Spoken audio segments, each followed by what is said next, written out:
Nakaamoy na tayo ng kape.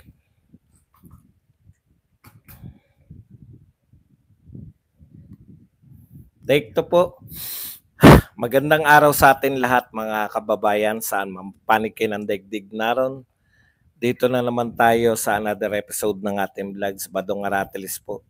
Pag-uusapan natin ngayon, ito po, no, NBI, itatap daw po muli ang Interpol. This time, habulin naman yung mga Pilipino na nasa Nick Lapating, thank you very much, na nasa abroad, na mga fake news peddlers. Yan, pag-uusapan din po natin, bakit naman sa abroad pa ang unahin nyo? Bakit naman panay pro Duterte po ang hinahunting ninyo? Wala bang mga fake news na mga BBM vloggers?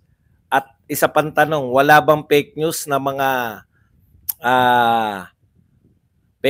mga mainstream media? Okay, pag-uusapan din po natin, no? Ito po, tatanong lang natin kay Auntie Claire. Napo na lang natin kahapon sa kanyang hindi talk to the people, yung press conference. Parang may mga kasagutan na, no? May kasagutan na yung mga tanong sa kanya na reporter. Scripted ba to? Iyan po ang pag-uusapan natin. At iba pa pong mga balita. Stress lang po natin kung bakit po at kailan, no? Yung bakit pinag-uusapan na yung pag-uwi ni Pangulong Duterte. Pero bago yan, kung bago ka pa lang dito sa ating channel, mag-subscribe ka na. Dahil ito lang ang tayong channel na may kinikilingan, may pinapanigan.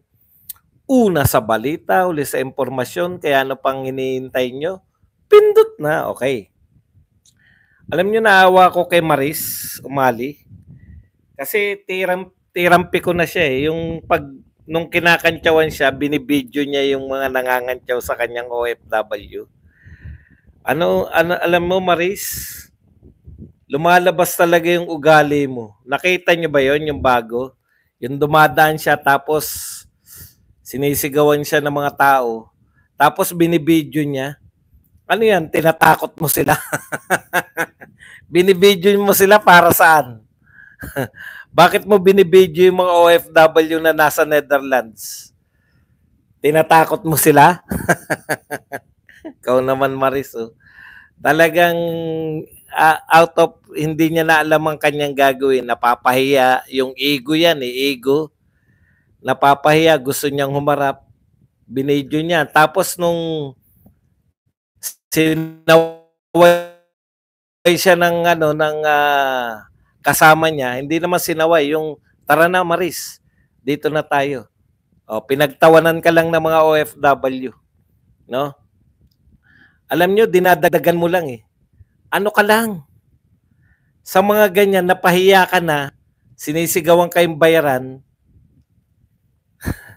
nagmamatapang ka, bakit mo binibidyo? Sa tingin mo, matatakot yung OFW na i-video mo sila? Yan po yung mga taong mahilig manduro. Ugaling-ugali. Ano kaya yung para saan kaya yung bibidyo ko kayo? Para saan yun? Manginginig sila dahil binibidyo mo? Hindi ka na nila kakantsawan? Kung dito walang ibahin mo yung mga nasanay sa abroad, nakatikim dyan ng mga malayang pamamahayag. Okay. Punta na po tayo rito sa una nating balita, yung NBI po. NBI taps Interpol to go after fake news peddlers. Alam nyo, ako, tansya ko, may naiisip ako pag sinabing the Philippines is seeking the assistance of Interpol, this time in tracking down Filipinos spreading fake news from abroad. Una kang naiisip na punteriya nila si Maharlika eh. Kasi wala naman silang pinapangalanan. Siya naman yung pinakasikat na Maka-Duterte. Ngayon Maka-Duterte naman si Maharlika ngayon. Na talagang sikat na taga-abroad. Ang problema, NBI director, hindi naman po ang pagkakaalam ko, si Maharlika ay American citizen. No? Kung sa tingin mo, madaling isusuko ng USA yung kanyang mamamayan dahil lang sa request ng Interpol, hindi ko alam kung kung ano yung pinagbabatayan mo, no? Kung ang pinagbabatayan mo yung nangyari sa Pilipinas, nakagyat na isinuko si Pangulong Duterte, hindi po ganyan yung mga taga-ibang bansa. Lalo na kung citizen nila. Citizen nila si di ba? At si Maharlika ay naroon sa Amerika. Nung sinasabi niya yung mga sinasabi niya, nasa Amerika siya.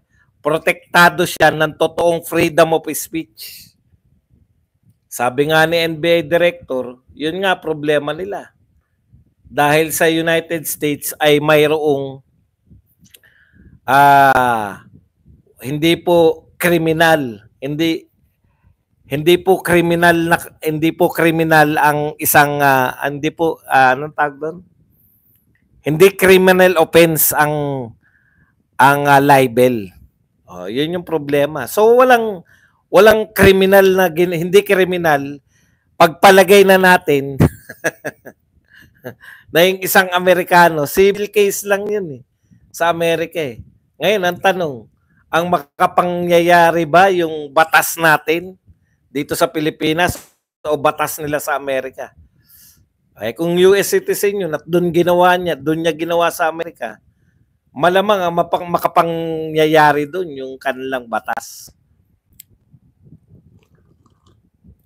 Okay. Pero eto po, bilib na bilib ako rito sa mga to Halos kahit mahirap gagawin, no? Mahirap pong patunayan yung fake news Una, sa hearing ng TRICOM, napatunayan natin na wala palang definition ng fake news sa Pilipinas. 'Di ba? Walang operational na meaning yung fake news. Paano kayo maghabol ng fake news nang wala namang meaning pa yung fake news? Hindi pa po siya naisa sa batas. Kung gayon, wala pong kakaso sa fake news lang. Ako wala po akong problema sa fake news Kasi hindi naman po ako nagpe-fake news. No? Ibang-iba po yung ginagawa natin dito sa channel natin. Halos hindi tayo nagbabalita dito. Nagre-react lang tayo sa mga balita. Opinion natin. Okay. Wala akong problema diyan. Ang pinoproblema ko, ang dami pong krimen na nagaganap sa Pilipinas. Bakit kayo focus na focus sa mga vlogger? 'Di ba? Focus na focus kayo sa Duterte, pamilyang Duterte, mga kaibigan ng Duterte, sa mga vlogger. Ang dami pong naglipa na po yung kriminal sa Pilipinas. Isang tanong, may nahuli na ba kayong drug lord?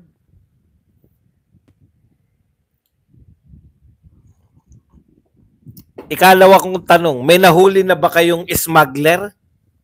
May nahuli na ba kayong price manipulator? May nahuli na ba kayong hoarders? Yung pong mga krimen na nakakaapekto sa atin, sa mga mahihirap, bakit po hindi nyo doon i-focus lahat ng mga pulis, militar natin? Sayang yung puwersa Mga vlogger, hindi naman nagsisatakbo yan. Alam nyo po, pinakamagandang halimbawa na yung ginawa ni Marcoleta kasi panay ang tugis nyo sa mga kaibigan Nakakulong si Pastor Quebuloy, nakakulong si Pangulong Duterte, may kaso si BP Sara, balak nyong kasuhan yung mga iba pang pamilya ng Duterte. Paano yung iba? Paano yung mga nag-bilyon-bilyon ng mga, paano yung mga nawawalang pondo na galing sa PhilHealth na ipopondo daw dun sa tulay na pinondohan na at hindi pa nasisimulan? Bakit hindi yun ang imbestigahan ninyo? Inuunan nyo lagi, ilan po ang napatay ng vlogger dahil sa salita?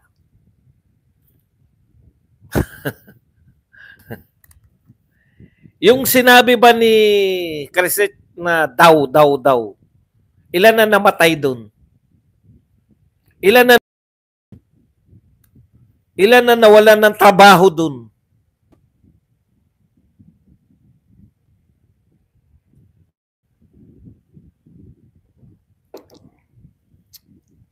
Ang focus nyo lang, sirain lahat ng mga kalaban.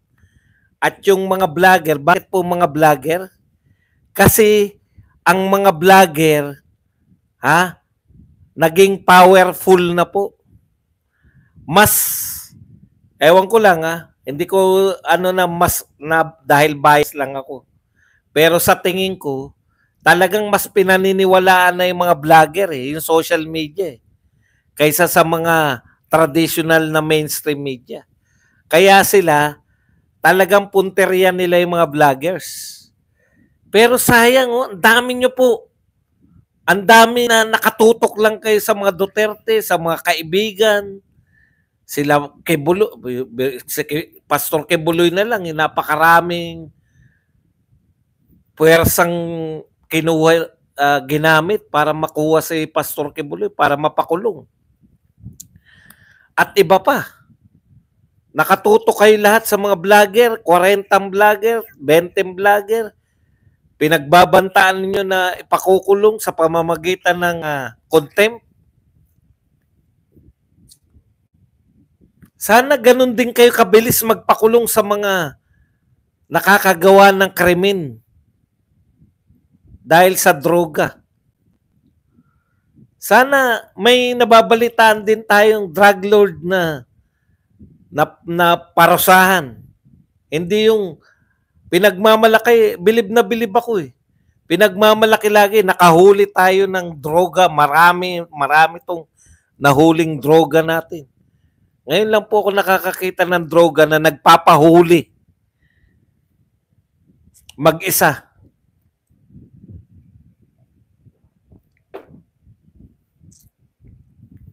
Nung panahon ni Duterte, nung normal pa po mag-isip lahat ng tao,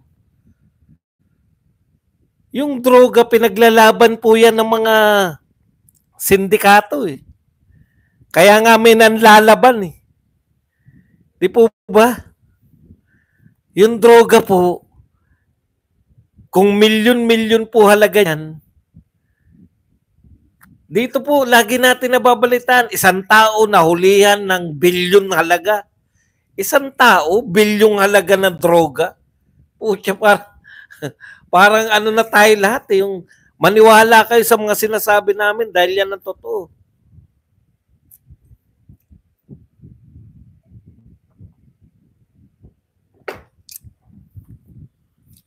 Okay. Isa yan, no? Bakit masyado yung natin sa mga Duterte at mga kalyado ni Duterte? Samantalang ang fake news, kung fake news po ang pinag-uusapan natin, tignan nyo yung treatment ni Congressman Senator Marcoleta. Ano sabi niya? Pinarinig sa inyo. Minumura siya, minumura yung Iglesia ni Cristo. Ano ang treatment niya? I-expose niya lang na itong tao na to walang ay fake news at kusa na po yan na mawawala na po ng interest sa kanyang tao dahil fake news siya. Yun lang naman ang tanging panlaban sa fake news Tapatan nyo lang. Bakit si Duterte? Wala po ba naninira kay Pangulong Duterte? Sangkatutak. Si Leni, si Trillanes, si De Lima, si Lakiko, lahat ng Dilawan, lahat ng Makabayan Black, lahat ng Kakamping, lahat po naninira yan kay Duterte. Tanong ko sa inyo, meron bang pinakulong si Duterte isa man lang sa mga naninira? O sasabihin nyo na naman yung walang katapusang De Lima, Diyos ko, lagi na lang De Lima ang kakatwiran nyo. Si De Lima, narinig namin lahat yung kaso niya. Ang nagbibintang sa kanya, yung karelasyon niyang si Dayan. Hindi nyo ba narinig yung, di ba kayo nakapanood nung mga hearing sa Kongreso? Na sinasabi ni Dayan na siya yung bagman ni De Lima? Walang kinalaman yan sa mga, may kaso si De Lima, droga. Wala pong kinalaman yan. O ngayon, napawalang sala na. Pero wag nyo sabing wala siyang kaso. Napawalang sala ngayon, hindi dahil wala siyang kaso. Napawalang sala siya dahil yung mga testigo niya nagbaliktaran. Yun naman po ang katotohanan eh. Kung nakikinig ka sana, hindi mo na sana natanong yan. Wala po napatunayan kasi nga nagbaliktaran yung mga testigo. Ngayon, kung totoo yan, na testigo yan, wala kayong usapan ng testigo na yan, alam nyo kung anong dapat ginawa ni De Lima para patunayan na galit siya? Yan ang mga dahilan kung bakit siya nakulong. Kung totoo na yung mga tao na yan ay kaya tumistigo sa kanya dahil napag-utusan lang, bakit hindi niya dinimanda? 7 taon daw siyang nakulong. Pero yung mga taong dahilan ng kanyang pagkakakulong, yung tumistigo laban sa kanya, ni hindi niya hinabol, ni hindi niya man lang, kahit na kasong maliit man lang, hindi kinasuhan ni De Lima. Bakit? Di ba? Di ba kayo nagtataka ron? Kung yung mga yan ang dahilan, nag-testify sila ng mali, dapat kinasuhan ni De Lima. Maalam sa batas si De Lima, DOJ secretary yan. Okay. Ibalik po natin, no? Ibalik po natin dito sa sapin. Yan yung sinasabi ko na ibang-iba, no? Dito, bawal siraan ng gobyerno, bawal siraan ng mga congressman, bawal siraan ng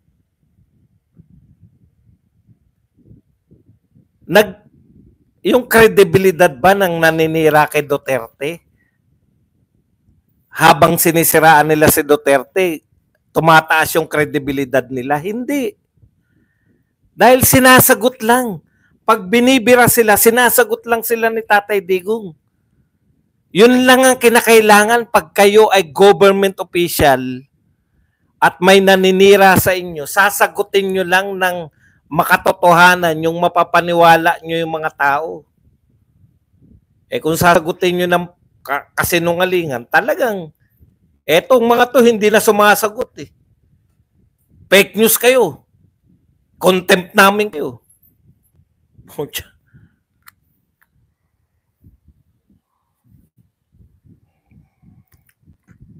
Simpleng-simple po. 'Di ba? Ang tao sa gobyerno, walang karapatan yung mga balat sibuyas sa gobyerno. Ang tatapang yung bumanat, Vice President, sinasabihan ninyong pusit. Vice President, sinasabihan nyo ng kung ano. May katiwalian. Tapos kayo pag iyak-iyak. Kunting bagay, bawal kayong... Okay. Punta po tayo rito sa Ngayon, bukod po dun sa kung talagang ang balak ninyo, NBI, ay habol ng mga nagpe-fake news, o baka hindi nyo pa ito narinig. Paririnig po namin itong sinasabi ng GMA7, no? Kung mamaaresto sa Pilipinas at iharap sa International Criminal Court, sinubukan umano ni dating Pangulong Rodrigo Duterte na maaresto sa Pilipinas at iharap sa International Criminal Court, sinubukan umano ni dating Pangulong Rodrigo Duterte na mag-apply ng asylum sa China, pero tinanggihan siya. Ayon po yan sa isang mapagkakatiwalaang source. GMA, binalita nyo yan. Ayon sa mapagtitiwalaan yung source, si Tatay Digong ay nag-apply ng asylum at tinanggihan ng China. Ngayon, ano sabi ng China? Sabi ng China, walang application si Digong. Miski ang mga pamilya niya. Walang nag-apply.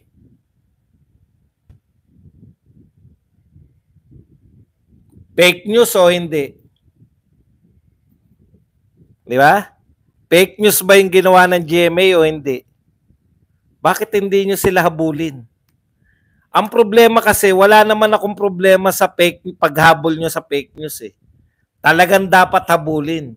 Pero kung ang sasabihan nyo lang ng fake news, actually, hindi naman fake news yung sinasabi nila eh. Sabi nga ni Crescent daw eh. Hindi siya nagpe-fake news. Ang fake news, ayon sa mapagkakatiwalaang source, nag-apply si Duterte ng asylum at hindi po siya pinagbigyan ng China. Yun po ang maliwanag na fake news. Yung sinasabi ni MJ. Fake news ba yun? Wala bang Aling Sheila? Problema sa inyo, pinangangatawanan nyo eh. Ano sabi nung Conti? Yung AJK, hanggang yung pinangangatawanan. 2024, aminado na 2024, namatay. Biktima pa rin ng AJK. Alam mo kung ano katwiran ni Conti? Kasi nakulong daw yan, panahon ni Duterte. Alam mo ba ibig sabihin ng case sa AJK? Extrajudicial killing. Kung yan ay nakulong, hindi po AJ, yung K po, hindi po kulong. Aminado na nga kayo na namatay siya, yung anak ni Aling Sheila, yung isa, yung tinaas niya yung picture. Aminado na nga na 2024 namatay, tapos sasabihin nyo pa rin, biktima pa rin siya ng AJ. Antindin nyo naman, 2024 na. Nag-AJK pa rin si Duterte. O kung yung sinasabi mong AJK yan, ayan, yung si Conti, yung assistant prosecutor, hindi ko alam kung anong titulo niyan. Abogado JK, sa madaling salita. O, Conti, kung biktima ng AJK yan, panahon na ni Marcos yan, magsasampa rin ba kayo ng ICC case kay Marcos? Siyempre, hindi. Di ba? Pero dahil hindi kayo marunong umamin sa na kayo ay namimeke ng mga ano tawag diyan? Bakit tataas ni Aling Sheila yung picture? Sabi, ganito mga katwiran nila. Sabi raw, yung organizer dalawa yung picture naitaas lang daw ni Aling Sheila yung namatay noong 2024 pero dalawa yung picture ng anak niya. AJK yan eh, ni Duterte. 2024 namatay, tapos sasabihin nyo, bakit may dala-dala siyang picture kung hindi yan gagamitin? Alam nyo, tigilan nyo ng pambubola sa mga tao eh. Yung pare na hindi ka naman pare ka lang, paano ka magiging testigo, hindi ka naman kamag-anak, wala ka naman pare. Porket pare, testigo na. Yan yung mga testigo nila dun eh. Si Laila de Lima. Patestiguhin nyo rin sa nang mapahiya. Ano pong ginagawa nyo rito? Ako ay dating o ano pong papel nyo? Baka kay Jinggoy lang nga, hindi makasagot yan eh. DOJ Secretary ka. Nagsampa ka ba ng kaso kay Tatay Digong noon? Nung mayor si Digong? Hindi ka nagsampa. Bakit? Ako nasasagot. Wala kang nakitang ebidensya matatag laban kay Digong. Huwag mo sabihing takot ka sa mayor. DOJ Secretary ka.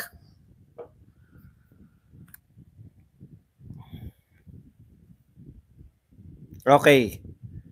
Ito, hindi makaunawa, no? Sumausaw na naman 'tong mga pamilyang Aquino. Kung sino man, kung kapamilya o kapanalig ng mga Aquino. Alam nyo kayo, binaon na kayo na sa limot ng mga Pilipino, kayong mga Aquino. Wala na kayo silbi sa lipunang Pilipinas. Sa lipunang Pilipino. Narinig nyo lang na kinumpara. Ang husay ng mga dilawan na ano, no, yung mangagaw ng limelight. Maganda yung nabasa ko rito, no? Sa totoo lang po, bakit naman yung pagkukumpara po kay Ninoy, uulitin lang namin, sinabi lang yan ni BP Sara dahil baka matulad kay Ninoy na tinigok sa tarmac, tinigok sa airport. Di nyo maintindihan yung gustong pala. Bigla naman, hindi naman dapat ikumpara. Talagang hindi pa kami papayag na ikumpara. Kami ang hindi papayag, hindi kayo. Kayo pang ayaw nyo pumayag na makumpara si Tatay Digong kay Nino.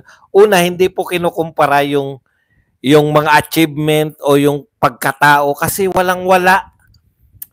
Yung Ninoy nyo, walang-wala yan kay Pangulong Duterte. Baka pag nagtanong ako sa inyo, ano nagawa ni Ninoy nung siya'y senador wala kayong maisagot Anong batas ni Ninoy nung siya'y senador? Sige nga, yung mga fans ni Ninoy, inutil yan.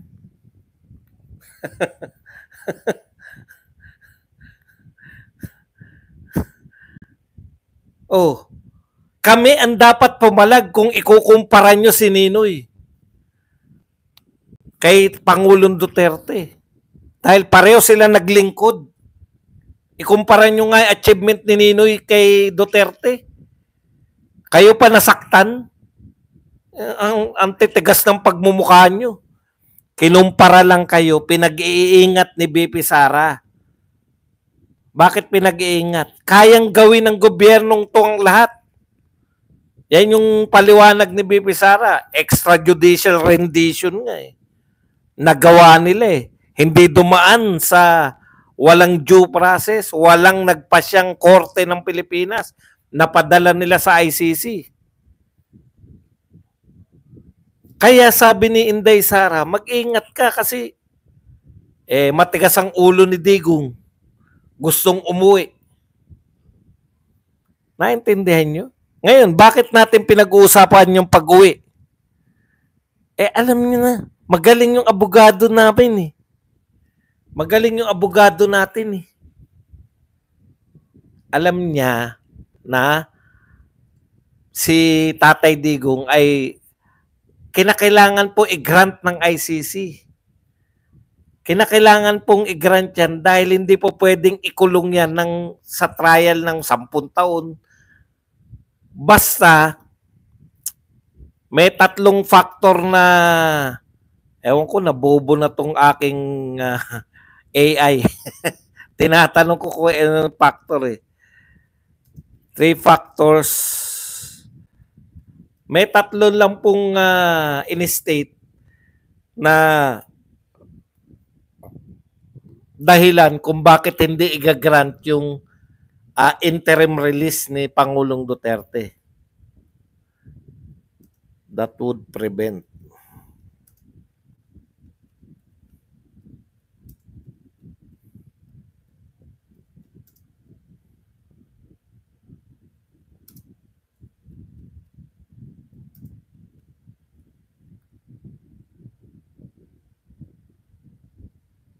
Ito po. Ito po, lagi pong ginagrant, no? The release of the accused on an interim basis while awaiting trial. Kasi po, hindi kagad magta-trial.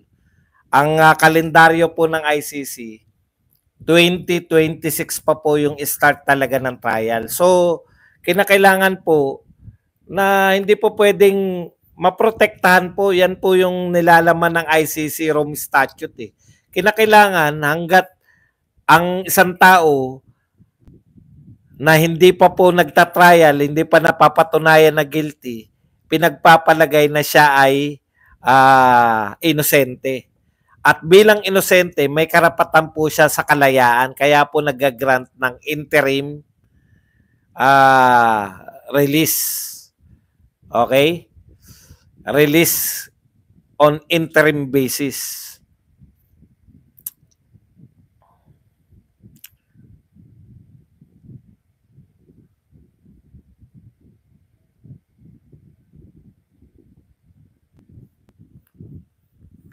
Yan po.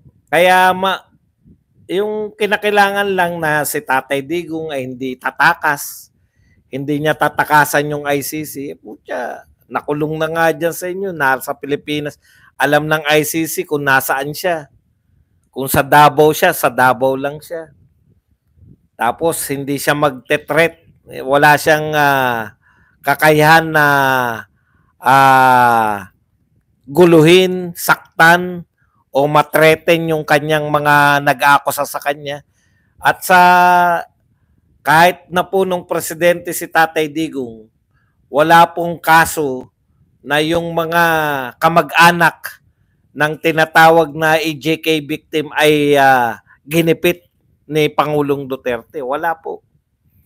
Kaya makikita po yan ng ICC at tayo po, very positive tayo na makakalaya si Tatay Digong. Yun nga lang, pag nakalaya si Tatay Digong, kinakailangan talaga dyan, talagang bantay na makauwi sa Davao. Kasi pag hindi po, yun po yung pangamba ni BP Sara. Malayong malayo. Ngayon, papasok ngayon dito yung nagtanong, bakit may ready na sagot si 'di ba yung nagtanong kinumpara raw si Ninoy, ni BP Sara kay Ninoy. Tapos ang sagot ni Claire naman, may research kagad na si Tatay Digong nga nagsabi na kinukumpara niya yung sarili niya kay Hitler. Alam niyo po, tapos binasa, hindi po pa mula sa utak lang ni Claire, binasa niya kung ano yung sinabi ni Tatay Digong. Kung hindi mo alam na may magtatanong nun, di ba? Pwera na lang kung manghuhula si Claire o kaya talagang paniwalang-paniwala siya na may magtatanong nun. Kaya nga tanong ko nga, scripted ba yan? Bakit alam mo na isasagot mo? Pati yung quotation ni Tatay Digong na binasa mo. Okay lang kung bigla yung nasa isip mo lang, di ba? Hindi ganong halata. Pero yung babasahin mo yung ito yung sinabi ni Digong noong 2016 o noong 2018, matagal ng panahon, putya, kaduda-duda. Marami na tayong pagdududa sa mga tokmol na yan. Anyways, prepared, no? Hindi na mahalatang na ano sila. Yan lang po ang ating topic. Pwede na kayo magtanong,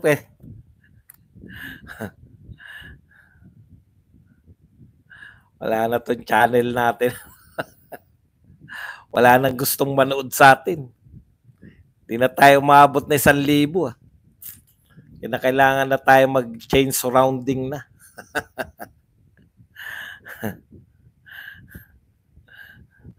Kailangan change